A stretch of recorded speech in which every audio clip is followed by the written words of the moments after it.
నమస్తే K24 news. Telangana బహుజన ప్రజల గుండెల్లో చెక్కుకుపోయిన నాయకుడు బీఆర్ఎస్ పార్టీకి 25 ఏళ్ల ఘనమైన ప్రయాణం. కరీంనగర్లో మాజీ ముఖ్యమంత్రి కేసీఆర్ గారి కటౌట్కు గంగుల కమలాకర్ గుమ్మడికాయతో దిష్టి తీసిన ఘటన కలకలం రేపుతోంది.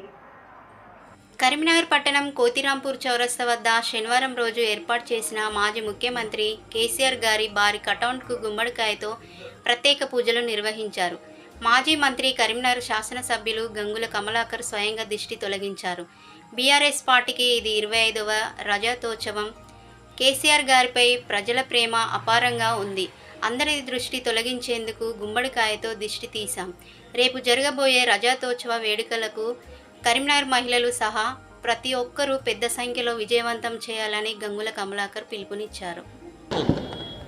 ఈయన ఓడిపోవాలి, ఈయన పార్టీ పతనం కావాలి అని చెప్పి దిష్టి పెట్టుకున్న వాళ్ళు చాలామంది ఉన్నారు. కాబట్టి అందుకే ఈరోజు ఈ సభను ఎట్టి పరిస్థితుల్లో ఆపాలని, ఈ సభకు ట్రాఫిక్ అంతరాయం చేయాలని చెప్పి ప్రజలు కూడా ఆ సభకు పోకూడదని చెప్పేసి 25 సంవత్సరాల సెలబ్రేషన్ సిల్వర్ జూబ్లీ సెలబ్రేషన్ భారతదేశంలోనే ఏ పార్టీ చేరంత గొప్పగా చేస్తున్నారు. కాబట్టి దీన్ని డెఫినెట్గా ఏదో అంతరాయం చేసేసి ప్రజలకు పోవద్దని ఒక ఉద్దేశంతో ఉన్నారు. కాబట్టి అందుకే మా ఆడబిడ్డలు, కరీంనగర్ ఆడబిడ్డలు కేసీఆర్ గారి మీద ఉన్న దృష్టి తొలగిపోవాలని చెప్పేసి ఈరోజు కేసీఆర్ బొమ్మకు దృష్టి తీయడం జరిగింది.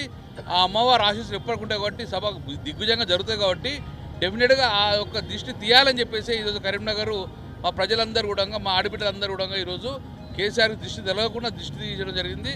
దేవుడు కూడా సహకరించాలి, వాతావరణంలో సహకరించాలని చెప్పేసి ఈరోజు మా వాళ్ళందరూ పూజ చేసుకుంటే చాలా అద్భుతంగా కరీంనగర్లో నాకు తెలిసి తెలంగాణలో ఇంత పెద్ద సమావేశం ఇప్పుడు జరగలేదు.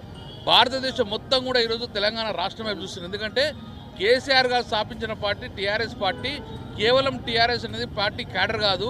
టీఆర్ఎస్ అనేది తెలంగాణ ప్రజలకు సంబంధించిన ఇష్యూ. కాబట్టి తెలంగాణ ప్రజలు పెట్టిన పార్టీ టీఆర్ఎస్ పార్టీ. అందుకే ఈరోజు ప్రతి ఒక్కరు టీఆర్ఎస్ క్యాడర్ కాదు, తెలంగాణ అభిమానులు, తెలంగాణ సెంటిమెంట్ ఉన్న వాళ్ళు ప్రతి ఒక్కరుగా ఈ సమావేశానికి రేపు వస్తున్నారు. కాబట్టి ఈ సభ దిగ్విజయంగా జరుగుతుంది, జరగాలని చెప్పి ఈరోజు మా ఒక ఆడబిడ్డలందరూ దృష్టి